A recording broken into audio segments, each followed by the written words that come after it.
Till this point, I had been doing it with a phantom napkin that didn't exist because there were no napkins on the table.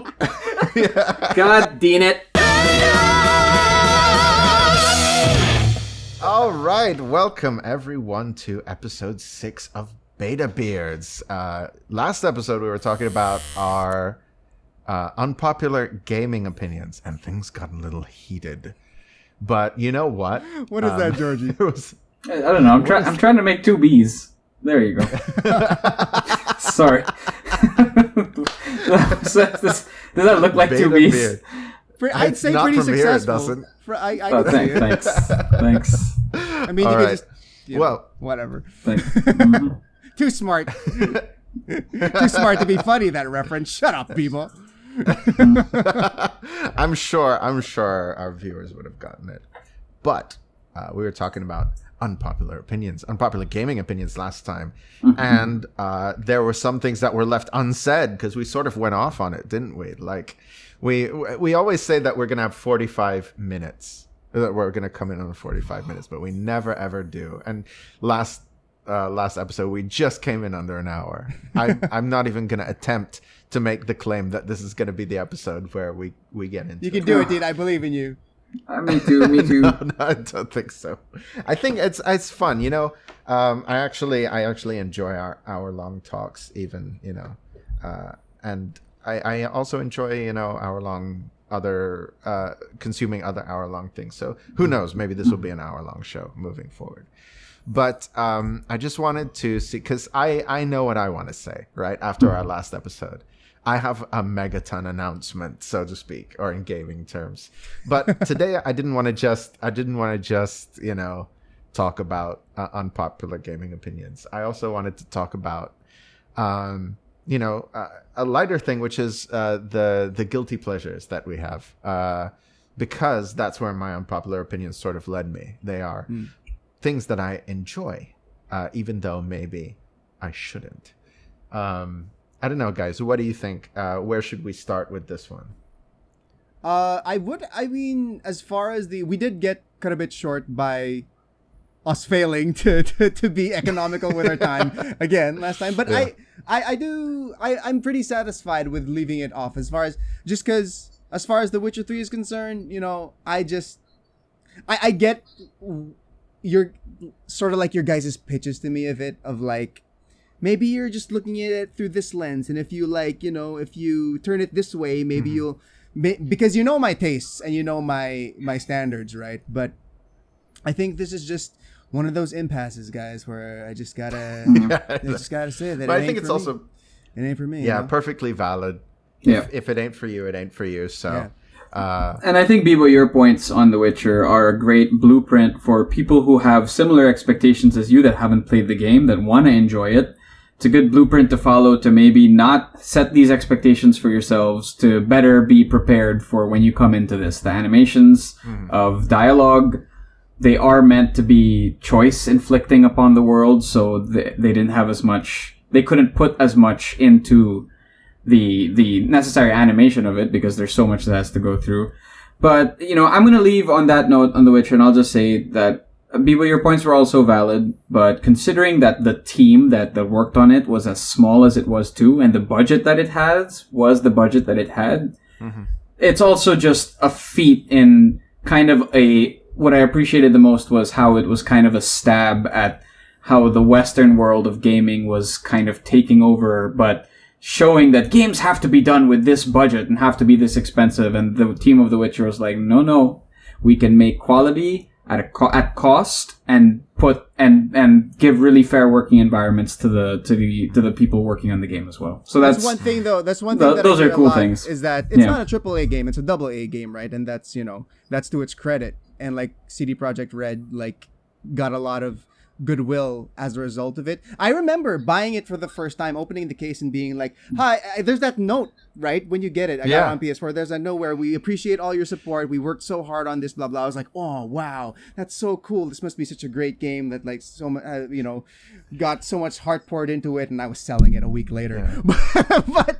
but no, I recognize that. But I will say, since you brought up CDPR, I remember people calling what was that game?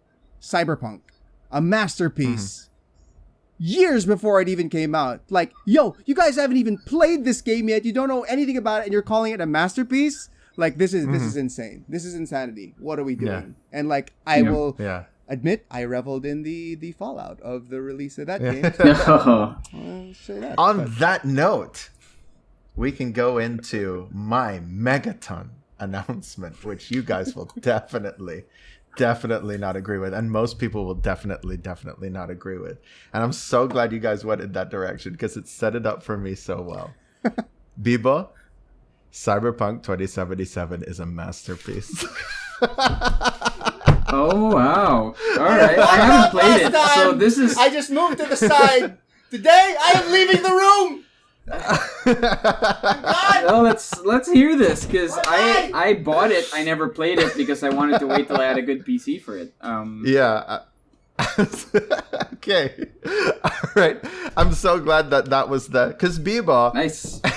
I'll wait for Bibo to come back. Bibo, I think you represent what most people will feel after I said that. Because people will be like, no, how? How can you say that with all its problems? Okay, so I will explain. I've always been a big fan of Bethesda. Ever since Morrowind. That was really... It wasn't the first Bethesda game I played. That was Fallout 3, actually. So I was quite late to the party. But then I went back and played all of their games from Morrowind, Oblivion, Fallout 3, Skyrim, Fallout 4 when it came out. And I loved all of those games for different reasons. I think they changed a lot with each game. But one of the things that I really, really respect about Bethesda and their games is that they've had this like 200-person team ever since the 80s, and they don't really they changed a lot of people, and they've promoted a lot of people. Todd Howard, wasn't always the creative director. Fancy shoes. Yeah, shiny jacket. Sorry, Todd Howard. It just works, right? But the thing is that I really respect their mantra, which is that they have really ambitious visions for games. They don't give a shit about what anybody thinks of them. I mean, that much is clear. And they just make what they want to make, no matter how ambitious it is, with about 200 people, so that they can keep the team small and that they can keep it a collaborative process. And I really respect that. And I think it's led to like a bunch of really great games for different reasons. Like, I wasn't a huge fan of Fallout 4 when it came out because it threw away a lot of what I loved and about Fallout 3 and made it sort of not what I was hoping for, but I would argue that it's still a really good game. But these games have so many problems. They are by no means not even, I wouldn't even say perfect. That's insulting to say. They're not even AAA quality, in my opinion, which is funny because they're sold at AAA price and they have AAA budgets, but it's because they stubbornly keep this 200-man or 200 or so person team. And I'm not sure about there might be 1,000 people working there. Who am I? I don't know really what their process is. But my point is that it's a small team compared to big productions like, the Assassin's Creed games, the Call of Duty games, so thousands of people on their team. To keep the process collaborative and to keep their ambitions fresh for every game. And there are a lot of people who I completely understand who hate Bethesda, and for different. I won't really get into what Bethesda is doing now that I'm sort of I'm not on such great terms with them anymore. But there are people who hate Bethesda and all of those games because they're just not up to the quality of AAA, and that's absolutely true. They're buggy as all hell. They have a lot of ideas that they put into the game that they don't, that they don't finish, and what comes out is what I would personally consider to be buggy, incomplete, but amazingly fun, immersive, and just each game takes you on such a journey. Now, when people were looking forward to Cyberpunk 2077, there were two games that really had expectations for it to be like. They wanted it to be like The Witcher 3, or they wanted it to be like GTA. And it's not like either of those games. It is buggy, and it's incomplete, and I fucking love it. I think it's a fantastic journey. I think the storytelling is just as good as it was in The Witcher for different reasons. It's very differently written, but I really like how they went in a different direction as a team. And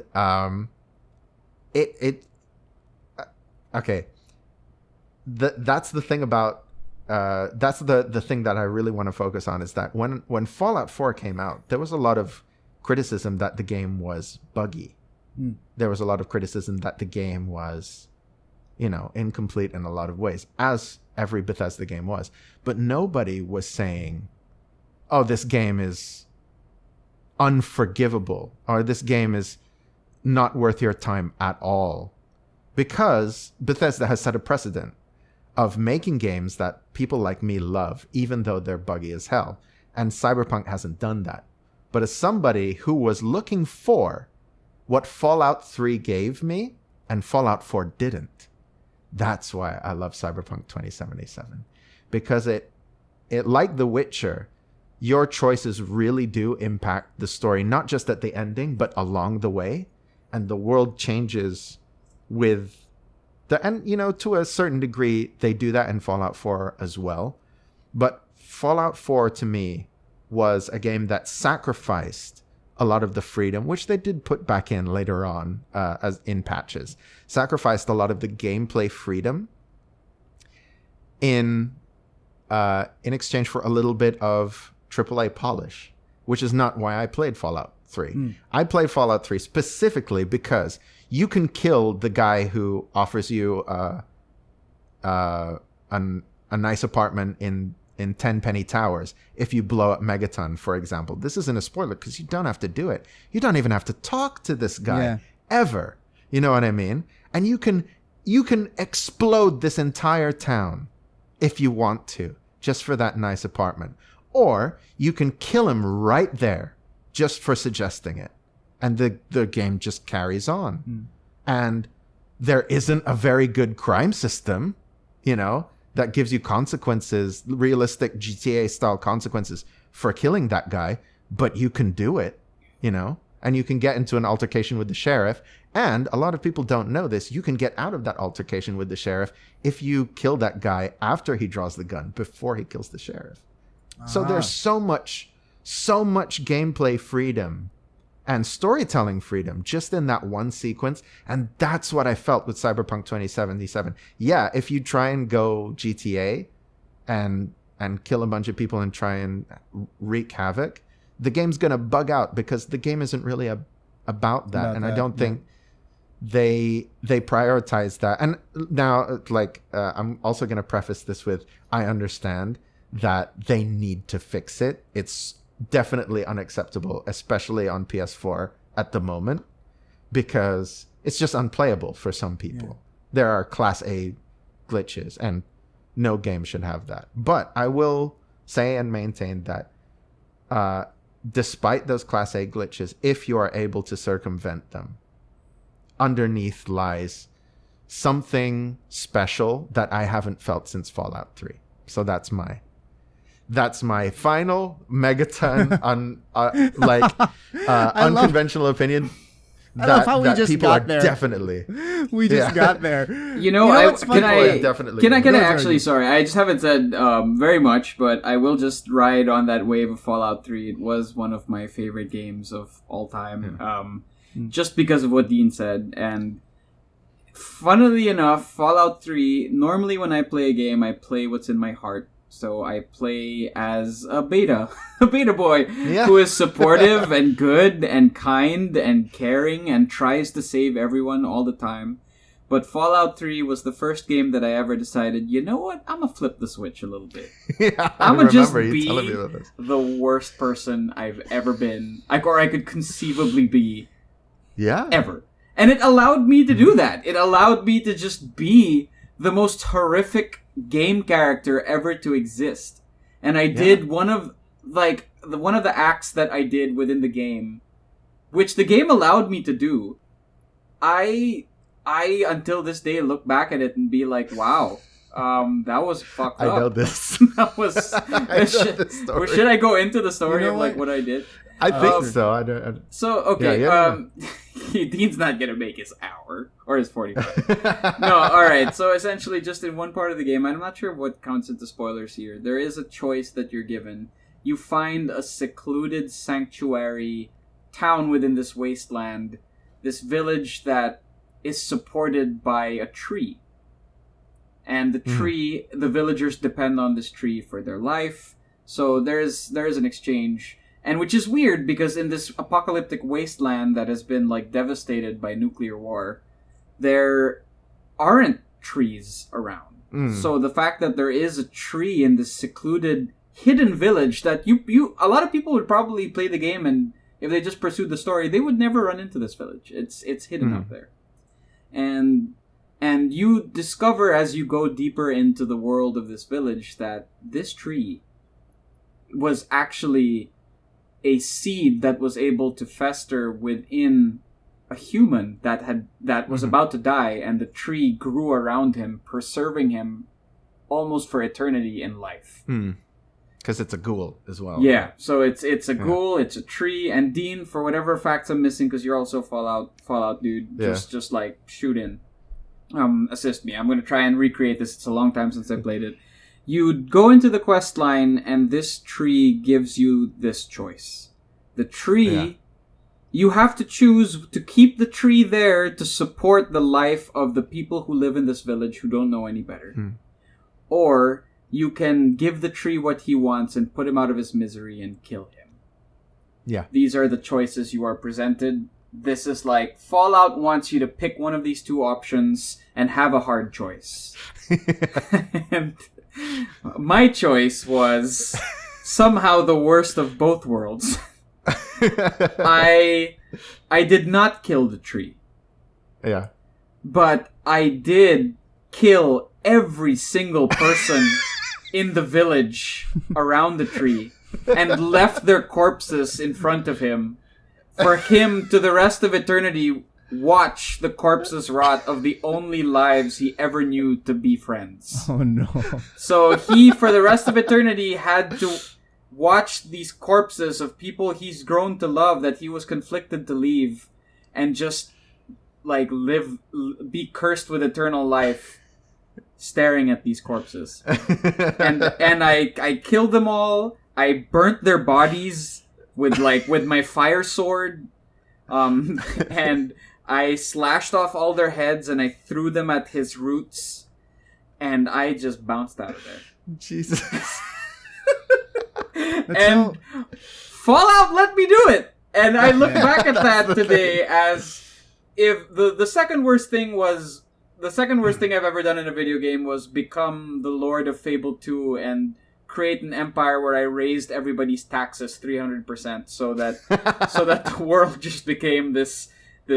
I bought all the property in the game. I was the king of the game. I bought all the property and I raised all tax 300%, and the land withered. And I was the king of this broken world that paid way more taxes to me than they ever should have. I was incredibly rich, incredibly gluttonous, and that's the worst thing I've ever done in a game is still Fallout 3, that moment. But to Dean's credit, the game let me do it. That's the thing. That was not an option. The quest did not end. Yeah. Mm-hmm. I just gave it my answer. Yeah. That's really interesting. And you know what? I have 3 things to say after. I super appreciate those anecdotes, by the way. Yeah. And I love this because it's helping me distill like my tastes, and it's bringing it back to The Witcher 2. Here are the 3 things I'll say. First, Dean, when you mentioned people basically using GTA as an adjective, that gets my goat, man, because I have a lot of answers, but one of my main answers to what game is a masterpiece is GTA 5. And but the campaign, the story mode. But when people say GTA these days, they're like GTA Online. Oh, let's buy a penthouse and explode jet airplanes with our rocket launchers and shit and all that stuff. It's all the chaos, like you alluded to. I'm like, no, GTA is about the freaking characters and how amazing the writing is, and it's just Anyway, there's that. Yeah. One of the things that just put me off when it comes to Cyberpunk is there are two things that just aren't for me as a gamer. One thing is a bit just a preference, and one is a bit of a freaking I'm choosing to be snobbish about this. The first thing as a gamer is character creation just isn't really it for me. Like I don't self-insert myself as much, except when I played Mass Effect. I don't really care about making my own character and picking their stats and choosing their traits. That's just not really it for me. That's interesting. Wow, really? It doesn't. Okay. It doesn't. Yeah, that's also and I'll expound on It this even takes more. me hours every time. My I friends get get really that. frustrated. I can't get into that hole, but it's just not what I look for. If you get what I mean. And I'll bring this around again to when I get to my third point. The other thing that I don't appreciate is being pandered to. And to me, Cyberpunk is just, you're that demographic, and look at all this cool stuff you're into. It's all in this game. You can, all those. It's the 80s, but it's the future. Yeah. Look, it's like you're in Blade Runner. You guys like Blade Runner, right? Yeah. So it's how annoying I was is how I perceive, all the marketing for a game like Cyberpunk. So there's that. The third thing is, and this is helping me process so much, going back to our discussion about The Witcher, you guys got so excited about that story about the freedom in Fallout and the tree. I've never played any Fallout game. Probably never will. Won't touch Cyberpunk with a 10-foot pole ever in my life. I was entertained because I was feeling how excited you guys were about it. And if you were to sell me on any of those types of games with that story, I would pass. Because and I think you will understand this, Dean. And George, I kind of poo-pooed it when you brought up the Souls games, but it distills it so well for me. And Dean, you will get this because you love both types of games. I don't get off on controlling the game. I get off on sort of being controlled by what the game presents and having to react to it. I get you. Which goes back to what I said about Spider-Man, in that I can be going for an objective, but the game is like, there's a crime going there. You're Peter Parker. You gotta go do that, buddy, or you're a bad Spider-Man. Yeah. So you know what I mean? Like, I think that's it for me. And like, so you must have I'm saved wrong. like every slave in Ghost of Tsushima that was captured by the Mongols. Like, dude. Like, you must have been like, I must for my country. Yeah.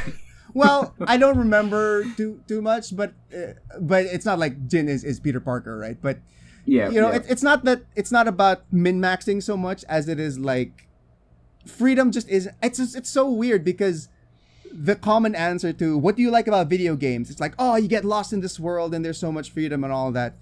Oddly to me, the more restriction you put, and this is why, and you'll understand this, Dean, and George, you've played them too.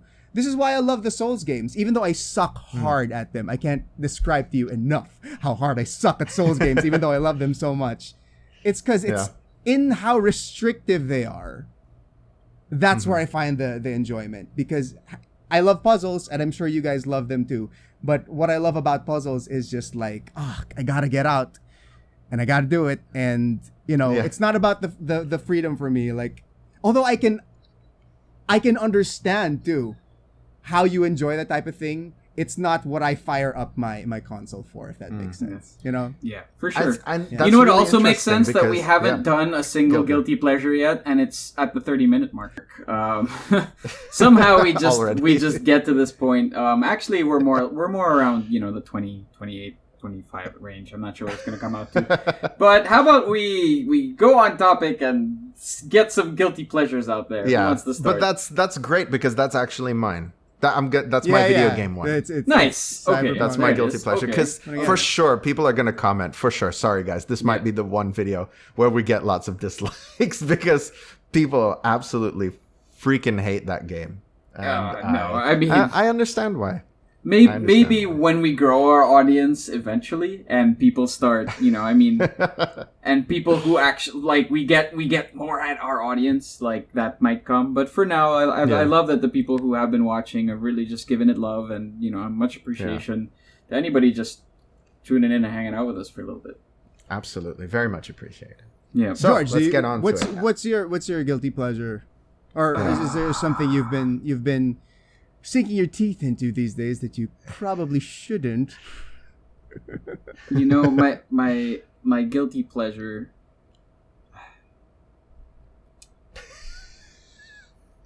My guilty pleasure is.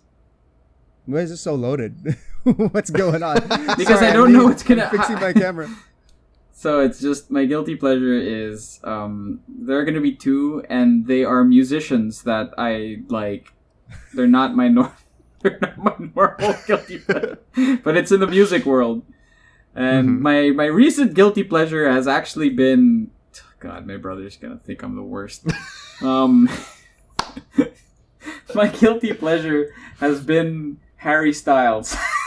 I think Harry Styles is last. I think he's an amazing vocalist. His last album was great, and then but to take it a step further, my guilty pleasure from like years ago was for a little bit like Justin Bieber's had a pretty fire album, like which I never thought I would say. Okay, never thought I would say. So like Justin Bieber had an album that I was pleasure. like, this ain't bad. Like it was the one he collabed on with Skrillex. I'm not sure if that was like Sorry or something, or he had an album. I didn't that even was know that happened. Just some kind of album he had that I was like, man, I mean the music's not terrible. Like when you hear it when you're out, you're just like, shit. Like I can jam to this. And Harry Styles, like like Watermelon Sugar, freaking Sign of the Times, freaking like a lot of his songs are. I have these things. They're called they're these vibration earbuds. They're called vibration earbuds. Well, they're okay. Wow. The brand is like dying on me. I guess I'm never gonna get a free pair ever now. Oh no. Aftershocks. Of course, oh, wow. There we go. Because when you turn it on, it goes like aftershocks. So that's how I know. And the point of it, I bet you that's a great impression too. There are earbuds. They attach around the ear, and they are there for you to use for when you're doing laps and swimming. So what happens is because they're vibration at your eardrum, they vibrate. The music is like it's like a vibrational technology. What happens is when you're swimming and you go underwater, the music expands and becomes a concert in your ear. So it's really sick to do laps with it. It's really nice to swim with it. It's super cool. And Harry Styles' album was just like on loop in that freaking, because his music is such good summer music that I felt good singing. If I was to go into the geekier world of like guilty pleasures, I think No. We got to talk about this first. I love how I'm just like, what if I was to go into the geekier world? just putting that aside. No, I'm just kidding. I'm just kidding. If I was to go into well, the if you want to keep talking about this, Dean. Sorry, George. We'll get back to your geeky one. I kid you not, and this isn't me. Like, just like one of my guilty pleasures in the past couple weeks or so. I have all of a sudden, and I've liked their music in the past, like just the hits, like this is a fun like guilty tune to sing to, but it's gone from that to I think I am 100% a legitimate Swiftie now, because I have been listening to All Too Well and watching the freaking short film for a whole day, all week. Like it's on loop. Like I'm editing our episodes, and it's like All Too Well is in the background just the entire time. Guys, you don't understand. First of all, this goddess decided that after all the rights to all her early music were sold to her enemies, basically, she was like, fine, I'm going to re-record all my albums. And literally put I heard about that. Taylor's version in parentheses on every single song just so she can get the rights back. And then she makes this amazing short film for the one song that was never a single on that album, which was Red. But it was the people's single. It was the fans like, this is her best song. She had to cut it down to 5 minutes back in the day, and now released a 10-minute magnum opus of a song where, that whole album is supposedly about Jake Gyllenhaal. You listen to this song and you will understand that this woman's 3-month relationship with Jake Gyllenhaal left her so broken that 13 years later, she still has not moved on. It's amazing.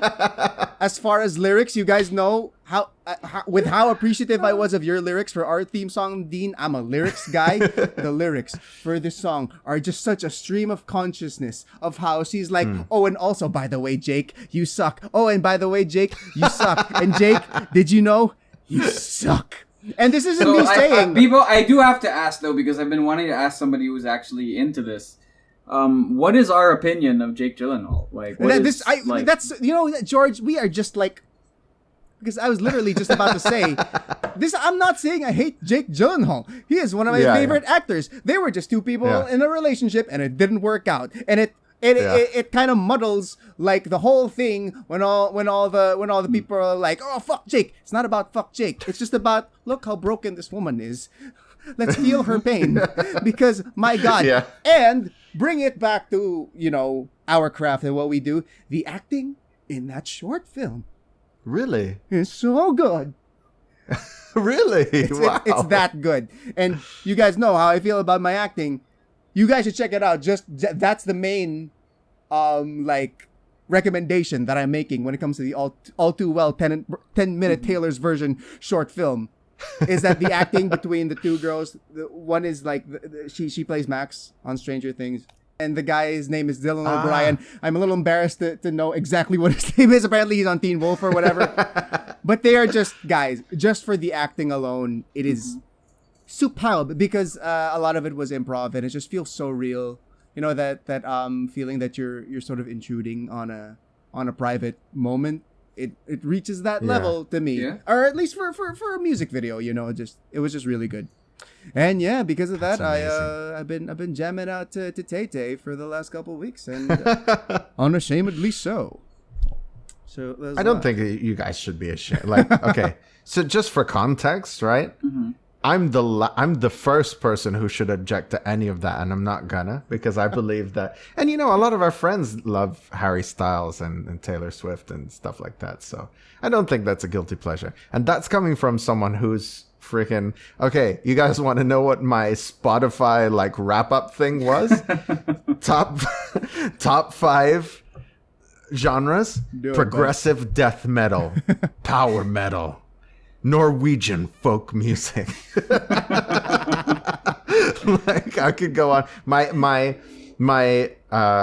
My artist of the year was Gojira, and that's absolutely correct because they're my favorite band at the moment. And if you have no idea who they were, if you want a scare, go and look them up.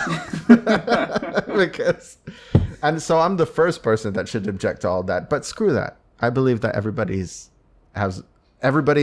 whatever music you love makes you love music, and everybody should love music. Hell yeah! So there you go. So okay, off of my Swiftie tangent, George, what's your super geeky guilty pleasure? Okay, well, this is I wouldn't even say it's super geeky, because I'm a sucker. I have guilt. I'm a sucker for cartoons like Adventure Time and Steven Universe. Mm-hmm. But I think if I was to go into a guilty pleasure that is truly guilty because I know it's bad.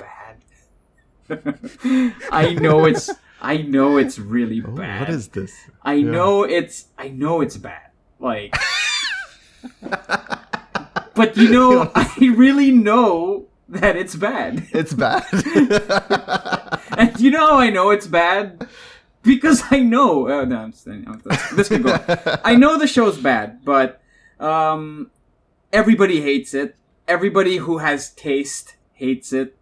It's misogynistic. Okay. Is it? Oh. It's like, it's horrendous. It does not do any person who respects himself as a man in geek culture. God. And you know it's coming. And I'm not saying I like it. I'm not saying I like it because I've watched it and been like, I hate this. But I sometimes have it playing there because it's nice to fall asleep to something you don't care to listen to. And early in my life, I would say that the first few seasons, when it focused on the geek stuff, I still don't know what you're talking about, by the way. Sort of defensible. What I'm talking about is the Big Bang Theory. Oh. What? The Big Bang Theory. I can't get on board with this, George. No, Dean, I don't. I know it's bad. I know.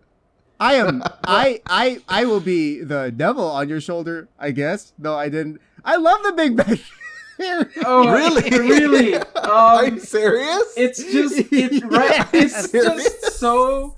The things that it makes, it tries to make okay, and then the way it kind of pandered to a bigger audience, and the way it's Absolutely, commentary on geek culture, the way they handle it, the humor, it's all so wrong. If you want boring and blasé, dude, like, it's just the Big Bang Theory. Hey, but man, y'all were talking at the same about... time, yeah. Yeah, no, sorry. I think the reason it's one of those shows for me, Dean. I'm saying this to you in particular. Yeah. Y'all talked about middle school syndrome. I would say it probably came into my life at the peak of me being like, same. You know what I mean? So it's like, like, the Justice League. I finished it, dude. Have you finished it? No, that last season is just sitting there, and I am gonna watch it one day. I have seen all of it. You know? The worst part is I've seen all of it twice. George. Like, because one time I was like, stupid Big Bang Theory. I'm gonna watch it again and see how bad it is. And then, like, I ended up just, like, watching it every night, and I was like, stupid Big Bang Theory. And then, then I was like, 5 seasons later, stupid Big Bang Theory. And then I finished it again. One of the things that make me love it, and this is such a dumb reason. God. You're not going to be able to predict what this reason is at all.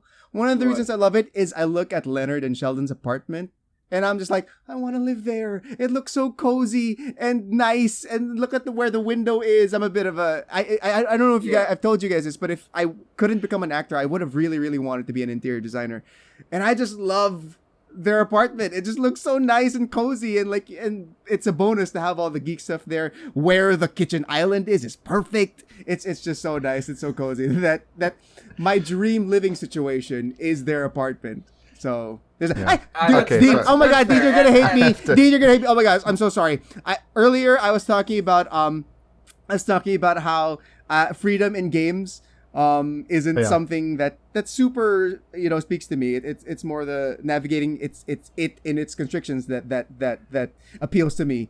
I was gonna say that's ironic that I say that because I love Lego and I own so many Lego sets. You can see a few of them in the background there. I love building stuff, but I don't make my own stuff. I just follow the instructions. So that tells you how so much about my preferences when it comes to entertainment. I have a Big Bang Theory Lego set, Dean. I'm sorry. The main thing that got me through the second season is just as an actor, I just always get such a kick of watching actors deal with situations that are kind of difficult to keep within continuity. And one of the things that the Big Bang Theory actors are the worst at is pretending to eat. They move their food. They're just like terrible. They're just like, it's like, oh, really? That's moving their food It's around. just like, how much can you move your food around in your plate without taking a bite? Oh my god! When a bite oh my happens, God. I'm like, wow, a bite! Like, so rare. You know what I hate so much Stupid, in dude. TV and Oh stuff? my god. You know, and I don't, we haven't had this conversation, and I'm sure working on stuff a lot, not on set a lot, you guys will give me a really logical reason as to why this needs to be the case. Whatever. Doesn't change the fact that it pisses me the hell off when I watch it. And imagine, it's this. Imagine this is a cup. Oh, really? Yeah. Oh, you don't say. Right. Oh, yeah. No, that's so cool. Like, there totally is coffee in this cup that I'm freaking, flinging around like there's not. Why are the cups empty? Why are the cups empty? I don't get it. Put like some rocks in there or something. If it's a wardrobe thing and they can't get their costumes wet, put something in there. Just even putting a cup on a table, it's like, look at this cup that has liquid in it, just rolling around the table as I put it down. I don't understand. It's so dumb. I'm with you there. I don't know if they should put stuff in it, but for God's sakes, don't make it obvious that there's nothing in it. But you know what I mean? I can't blame the actors because it's like if you have an empty cup, you can't, unless you're a magician or a mime, you're not going to be able to make it look like there's stuff in it. It's just going to be moving around. I get what if it's clear or something like that. No, or just imagine an empty coffee cup, right? An actor's walking. You're going to know. You can tell that the cup has nothing in it. Yeah. It's just But I'll have you know, there's a lot an actor can do with a prop, especially a napkin. No. We're gonna go there. No. No. It's a funny story. No, well, we can do it another. We can do it another time. Because, we talked about Bibo's blueberry, but whatever. Yeah. So many An fantastic. actor can do a lot of things with a napkin. Okay, do you want? I think that I can feel George like you don't want to be the one to tell the story. No. Okay. I don't want to be the one to tell it. And it doesn't need to be told now. No, I would rather hear you say it because I prefer third person perspective. The reason, because I don't know person how well I don't know how well I can tell it. But basically, okay, let's get into it. George called my blueberry thing a blueberry beat, right? For anyone who isn't a performer, a beat is like a moment in the story where that it's like, there's an emphasis on it or whatever, right? Or it's actually used for a lot of things. But anyway, if like a choice, if something, a choice, whatever. If something has an emphasis on it, a story has an emphasis on it, that's a beat in the story. Mm-hmm. George, again, we talked about George's shall we say struggles acclimating to the Atlantis environment when we were doing Waitress together. And he was doing his I think it's your first scene, George. We went through entering the door. George had trouble opening the door. George conquered opening the door. Level 1 complete. Little did he know, level 2 was on its way. When he had to leave the diner. And I don't know exactly what happened, but like George has a scene with Jenna, his wife, is like blah blah blah blah blah. Oh, you're looking a bit, a bit more voluptuous now because her character was pregnant. He didn't know yet. All that, there were all those beats in that scene, and then George has to get up and be a jerk, not pay for his food, and leave. And for some reason, like George, got some direction. And he glitched a little bit because the direction he got wasn't in line with what he sort of envisioned for his path in the scene, which involved taking the napkin, wiping his mouth, and plopping it on the table before exiting. And I get it, because if you're going to be a jerk and not pay for your food, you're going to want to emphasize it with, bonk. Here, I have a sample napkin. This is my beat for I really envisioned this. I really envisioned eating the pie. Very perfect. What a slob. Amazing. Right? Great. Great option. Great choice. But sometimes, you will receive direction and it's, it runs up against your vision for a scene, and George got her direction instinct. that didn't allow him to do his napkin beat, but George being, wanting to achieve the best he could in the scene, tried to do both at the same time, I suppose, and sort of just fritzed out of existence to the point that our director, Bobby, was like, George, what are you doing? Like, just go. And George was like, I just wanted to, I had this idea for a napkin beat. And then our director just goes, oh, a beat. A napkin. A napkin beat. Well, let's see the beat. And George,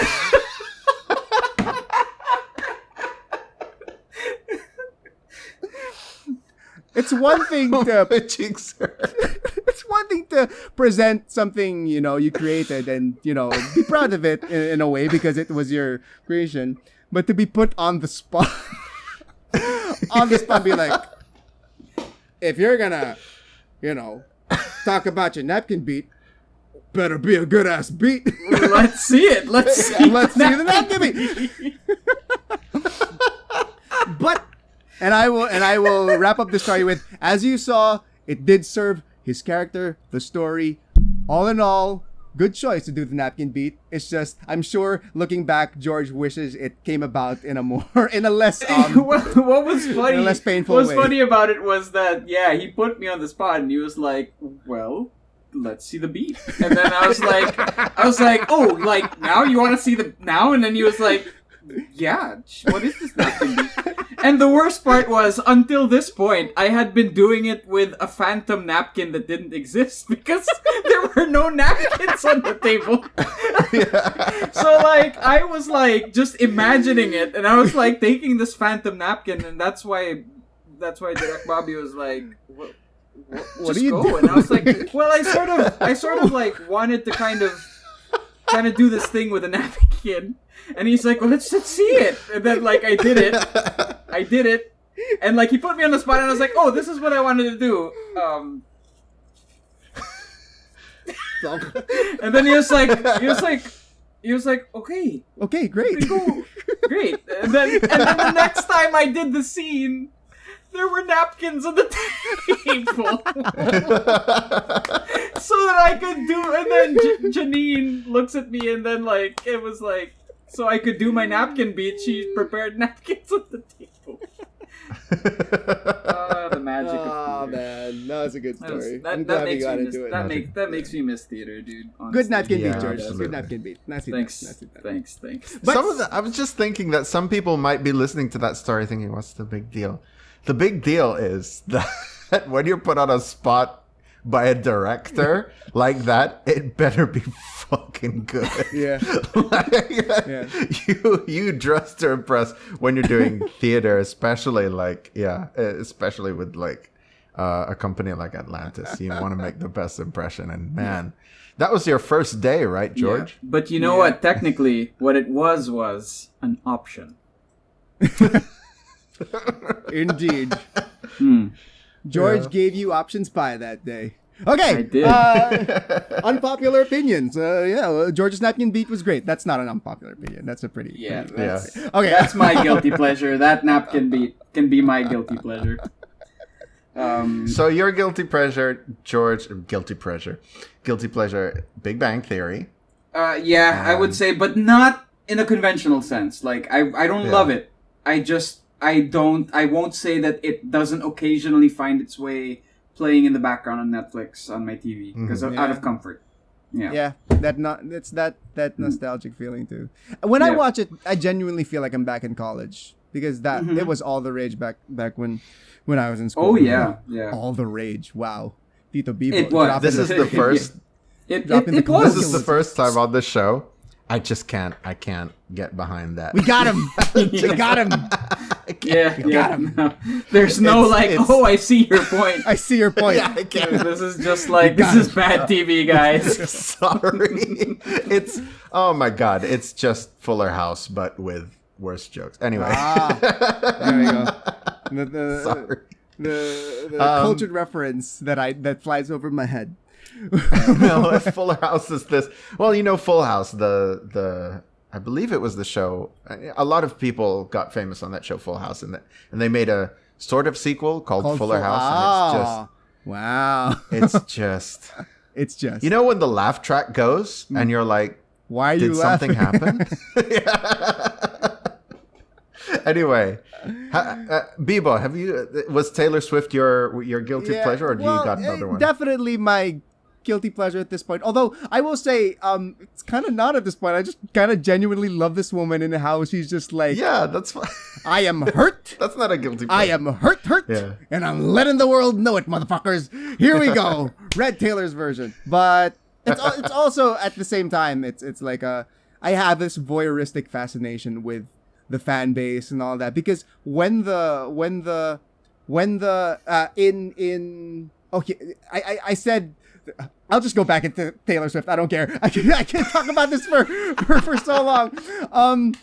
Screw the geek stuff. I said that the lyrics for All Too Well are sort of like stream of consciousness, right? They're the reaction videos from the super fans are great because they know the original version by heart, right? Which was 5 minutes. You get 5 more minutes with new melodies, new lyrics, new everything. And all the new lyrics she dropped were such mic drops that guys, if we went nuts when, spoiler for Endgame, that thing happened with the thing, when the guy got the thing, I won't say it to save myself a beard censor. If we spazzed out, you guys should see these guys listening to the new lyrics of this song for the first time. They are losing their minds. Oh man! Because I actually do love reaction videos. One of the lines goes. One of the new lines goes. And I was never good at telling jokes, but the punchline goes, "I'll get older, but your lovers stay my age." And they're just like, "What?" Listen to that line.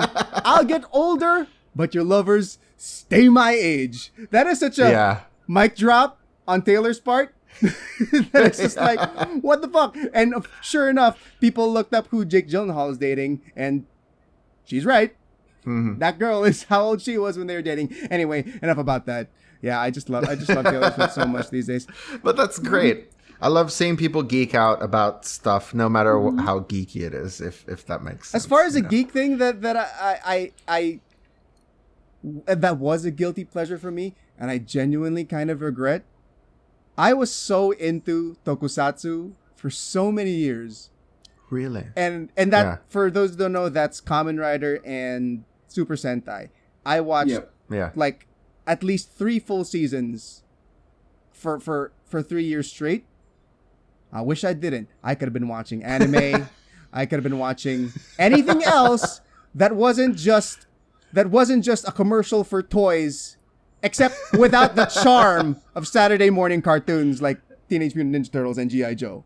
Like, I don't know. There's a certain charm. I think there's a lot of geeks out there that love tokusatsu. I do still, have a soft spot in my heart for it. It's just, it's literally just a commercial for kids. Like, it's just like you gain nothing from it artistically. It's just really bad fast food as far as TV. But that episode of the toys that made us, right? Like that had the Power Rangers episode was really awesome. Like, so it's cool to see how they made that a business and what they were able to get out of that. That's pretty cool. I have to say, I did have a friend that was super, super into tokusatsu, especially Kamen Rider. Is this Nightwing 1B? Yes. Ah. Yeah, Nightwing 1B. Yeah, I think. and that's how it will always be known. I think he and I had some passing exchanges about tokusatsu at certain points, actually. Yeah, so I watched some Kamen Rider with him. I will say that not really recent. I don't know how long ago Kamen Rider Double was. Kamen Rider Double, that's how they Daburu. There was some Daburu. There was some interesting. There was some interesting hero villain interaction in that season. You know what I mean? Like, genuinely, like, wow, that's actually quite interesting. I'd like to see this in a show that was, shot on film. Maybe the thing is, though, like, when it comes to Toku, things like that, Dean, they're only just barely scratch the surface just a little bit and never fully go there every single damn time. Like they'll hint at something a little edgy and just like you will never see anyone kiss in those shows. You'll never see any like actual romantic like interactions. It's all just like kiddie crap that sort of like, I mean they have a cutoff. They have a censorship thing that they have to adhere to, right? Where it doesn't necessarily go too far. I don't know. I will say I never got into that type of show. Even when I was a kid, I was the exact right age for Power Rangers, which is the American version of Super Sentai, right? Speaking of Power Rangers, like whenever I watch just the first episode of that, I'm like, no fucking wonder. This is Berk for children. This is literal Berks for children. Why did they show us this? We were doomed the moment Power Rangers came out. I know, but I never fell for it. I don't know why. Well, there you go. Because some children are deep. That's why. I did. No, I absolutely loved toys like Transformers and stuff like that. And I did actually have like the original Mighty Morphin Power Rangers. I don't know what Zord. Season. Oh my god, I'm so sorry. Describe it, and I will tell you.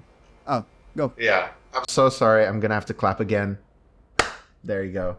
Because my audio cut out. Anyway, what I was saying was, it never really affected me. Although I was really into Transformers, and I had. Are you kidding me? I'm so sorry, guys. It stopped again. Oh, it's making me want to check on mine just to be sure. No, mine's still going. All right, let me try and see if that. Okay, I'm gonna clap again. Thank you. All right. Yeah, no, I was really into Transformers, and I actually had some of the toys of Mighty Morphin Power Rangers, which is the Triceratops, Saber-Tooth Tiger. Yeah, the Megazord. Yeah, Megazord. Megazord, But I didn't watch the show, weirdly enough. Yeah.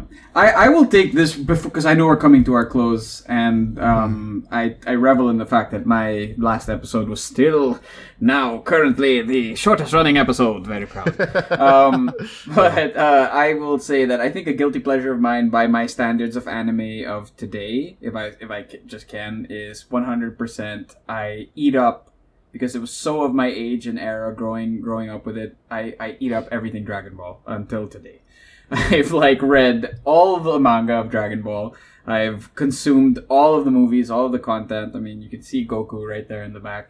I'm just still such a sucker for everything Dragon Ball. I just feel like need to throw the respect. The original, the Shonen King, the godfather of all Shonen. Bringing it all the way back to The Witcher. Pleasure. Sometimes there are people who just don't get Dragon Ball, and maybe that's how. Yeah, for sure. There are for sure people who don't. I can't imagine not getting Dragon Ball. It's literally just Japanese superheroes kicking each other's butts. But I mean, if you don't get it. Well, I mean, as you get older, you look at the characters and go like, "Damn, Goku, you are the worst father I've ever." Holy cow! What? This guy, he's such a bad dad that he's almost a villain. He's almost obnoxiously a villain because of how bad a father he is. And it just, the older you get, the more awesome Vegeta gets, or Vegeta gets. But the older you get, the worse Goku gets. And I was always a fan of Goku as a kid, because I'm just man, as a dude who's in his 30s, maybe looking to start a family within the next decade, I just can't live with it. Yeah. I can't live with that kind of a dude. That's really interesting, actually. I never looked at it. Yeah, the worst father in all... if you watch, who's the worst father in all of anime? Anybody who knows Dragon Ball will be Goku, for sure. Almost for sure, he is the worst. Yeah. I'd say he's even worse than Heihachi Mishima.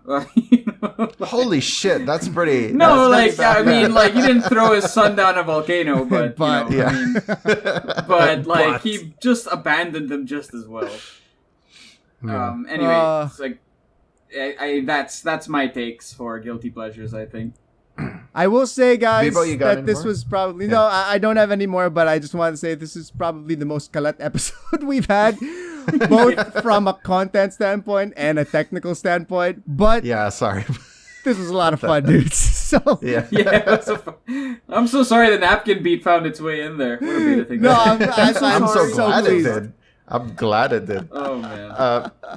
How are we doing for time? Where I actually can't see. In my recording we're an hour and 12. Yeah, yeah. But I know we're probably in the probably we had with we the had lows, breaks. that was actually my way of trying to hand it over to you, Yeah. our intrepid host, Dean. Yeah. Bring us home, if Yeah. you will. I think that's enough ridiculousness Yeah, for absolutely. this. It's like I'm tired. Like I kept saying in the thing, and my face is actually my face is tired. For those who get the Mass Effect Andromeda reference, my face is tired from all the laughing. So thank you guys for sticking around and listening to us prat a lot about stuff that makes us happy, even though maybe it shouldn't. Although we didn't, I think we have a lot of really good. Yeah, I think we have generally good taste. Except for Big Bang Theory. But thank you anyway. No. Even like whatever you like. And I you know agree what? with Tell you. us what you like. I agree with you. Tell It's us what bad. you like. I know it's bad. I know it's Do you bad. like Big Bang Theory? Tell us in the comments. What do you think of our picks? What do you think of our guilty pleasures? What are your guilty pleasures? Tell us in the comments below. Once again, thank you guys so much for continuing to watch BetaBeard. We really, really appreciate it. And please show it off to your friends and like and subscribe. And we will see you next time. Take care.